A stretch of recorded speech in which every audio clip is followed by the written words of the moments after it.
Sa panahon ngayon, maraming lalaki ang nagtatanong, ano nga ba talaga ang hinahanap ng babae sa isang lalaki? Akala ng iba, sapat na ang pagiging gwapo. Akala ng iba, kailangan maraming pera o mataas ang trabaho. Pero sa totoong buhay ngayon, hindi na ganun kasimple. Kung mapapansin mo, may mga lalaking tahimik lang, simple lang ang itsura, hindi nagyayabang, pero bakit sila ang pinipili?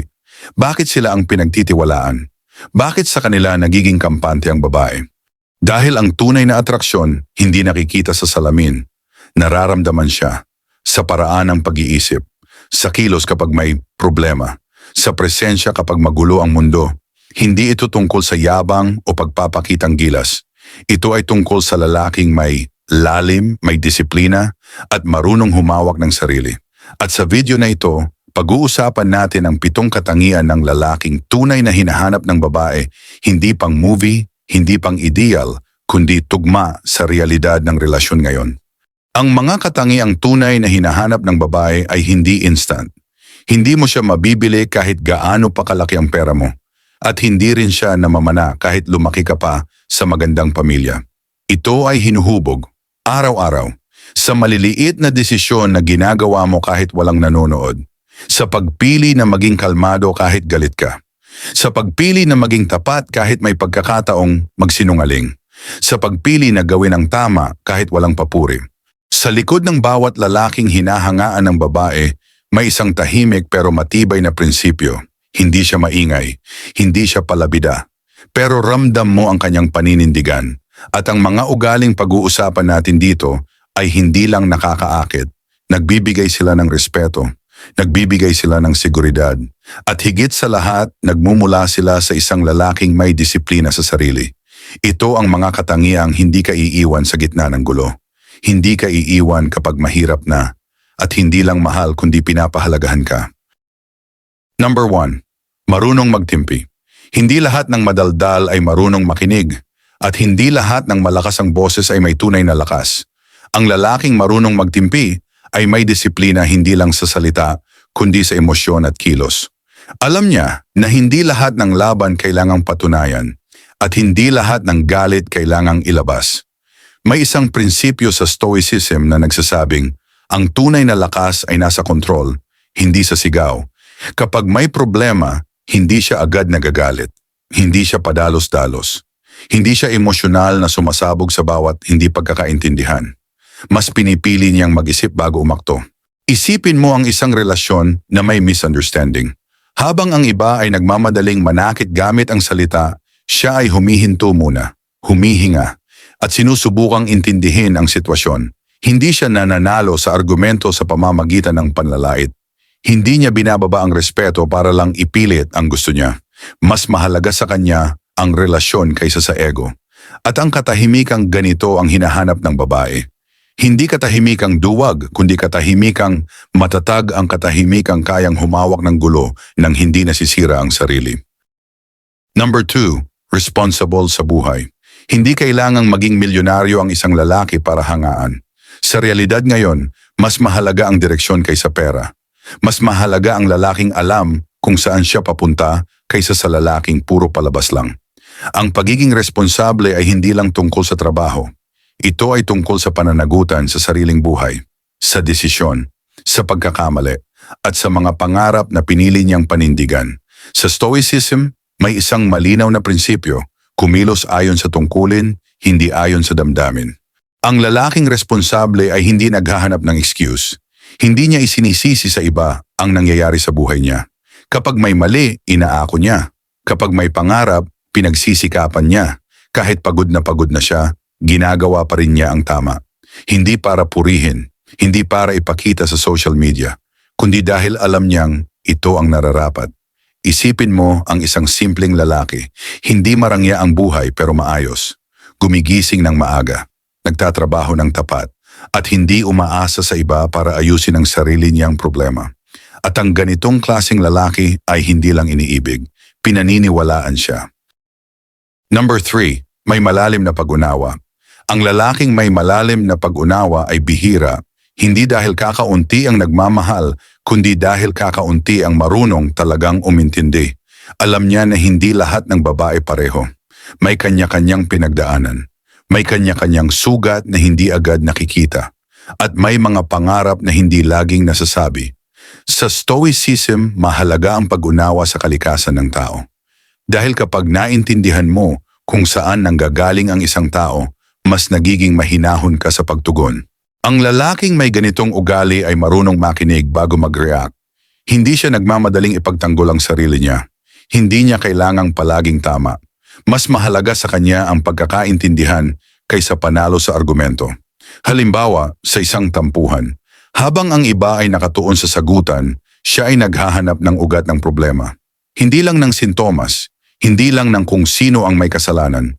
At dahil dito, mas nararamdaman ng babae na siya ay ligtas, naririnig, at pinahahalagahan. Dahil ang lalaking marunong umintindi ay hindi lang kasintahan, siya ay kaibigan. Number 4, hindi takot maging totoo. Maraming lalaki ang lumaki sa paniniwalang ang pagiging matibay ay ang hindi pagpapakita ng kahinaan. Na kapag umamin ka ng takot o pagod, mahina ka na. Pero sa totoong buhay, kabaliktaran ang totoo. Ang tunay na lakas ay nagsisimula sa pagtanggap ng sariling limitasyon. Sa Stoicism, may isang malinaw na ideya, acceptance bago growth. Kailangan mo munang tanggapin kung nasaan ka ngayon bago ka umangat. Ang lalaking hindi takot maging totoo ay marunong humarap sa sarili. Inaamin niya ang takot. Inaamin niya ang kakulangan. Inaamin niya na hindi pa niya alam ang lahat. Pero hindi siya sumusuko. Hindi siya nagtatago sa dahilan. Hindi siya nagpapanggap na perpekto. Isipin mo ang isang lalaking alam niyang hindi pa niya kaya ang lahat. Hindi pa niya naaabot ang lahat ng pangarap niya. Pero araw-araw, may ginagawa siyang hakbang kahit maliit para maging mas maayos kaysa kahapon. Hindi siya nagyayabang, hindi siya palabida, pero kapag kasama mo siya, ramdam mo ang totoo. Number 5, may layunin sa buhay. Ang lalaking may layunin sa buhay ay hindi basta nadadala ng uso. Hindi siya nagpapalit-palit ng direksyon dahil lang sa ingay ng paligid. Alam niya kung ano ang mahalaga at doon siya nakatuon. Sa Stoic mindset, ang tao ay hindi nabubuhay para sa pansarili lang. May mas malalim na dahilan kung bakit siya bumabangon araw-araw. May responsibilidad siyang pinanghahawakan kahit walang nakakakita. Makikita mo ito sa pagiging consistent niya. Hindi siya pabago-bago. Hindi siya umaandar lang kapag motivated. Kumilos siya kahit mahirap, kahit nakakapagod, kahit walang kasiguraduhan. Halimbawa, isang lalaking may layunin para sa pamilya. Hindi man mabilis ang progreso, pero tuloy-tuloy. Kahit ilang taon ang lumipas, hindi siya sumusuko. Hindi siya naghahanap ng shortcut. At kapag nakita ng babae na ang lalaki ay may malinaw na direksyon, kusang dumarating ang tiwala, kasunod ang respeto. At doon nabubuo ang tunay na seguridad. Number 6, marunong magbigay galang.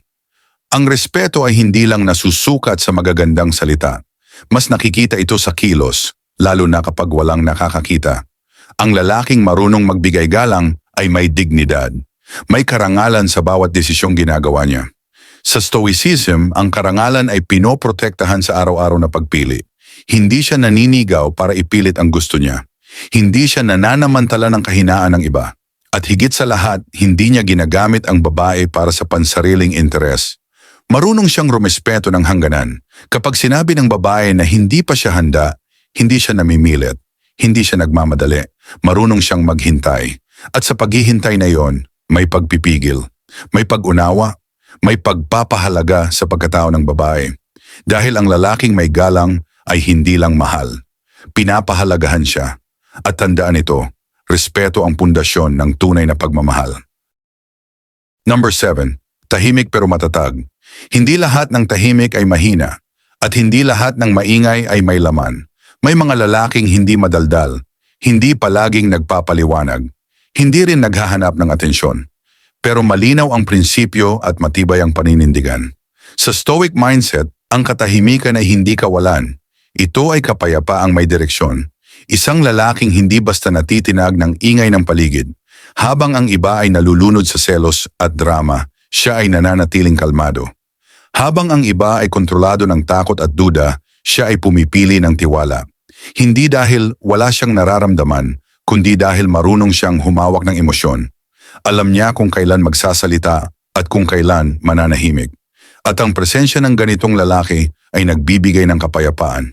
Hindi ka kinakabahan, hindi ka napapagod magpaliwanag. Kasi ramdam mo ang kanyang paninindigan. Hindi siya makulit, pero hindi siya nawawala. Sa huli, malinaw ang isang bagay. Ang hinahanap ng babae ay hindi lang kayamanan, hindi rin kagwapuhan, at lalong hindi kasikatan. Ito ay tungkol sa pagkatao, sa kung paano mo hinuhubog ang sarili mo araw-araw, sa mga desisyong ginagawa mo kapag walang nakakakita, sa mga pagkakataong kaya mong piliin ang tama kahit mahirap. Kung ikaw ay lalaki, tanungin mo ang sarili mo ngayon, ako ba ang lalaking nagbibigay ng kapayapaan, hindi lang saya? Ako ba ang lalaking kayang tumayo ng matatag kahit walang pumapalakpak? At kung ikaw naman ay babae, huwag kang matukso sa mga magaling lang magsalita. Kilalanin mo ang lalaking tahimik pero may lalim. Yung hindi kailangan ng palabas para patunayan ang sarili. Dahil sa dulo ng lahat, ang tunay na pagmamahal ay hindi lang tungkol sa kilig. Ito ay tungkol sa matibay na pagkatao, isang pagkataong kayang magtagal. Salamat sa panonood. Kung nagustuhan mo ang topic natin ngayon, huwag kalimutang mag-like para ipakita ang suporta mo. At syempre, mag-subscribe ka na sa Aral Mula sa Stoicism para hindi ka mahuli sa mga susunod nating videos. Pindutin mo rin ang notification bell para laging updated sa latest tips at insights tungkol sa relasyon, pagkatao at self-improvement. Maraming salamat ulit at tandaan ang tunay na pagmamahal at respeto nagsisimula sa loob mo.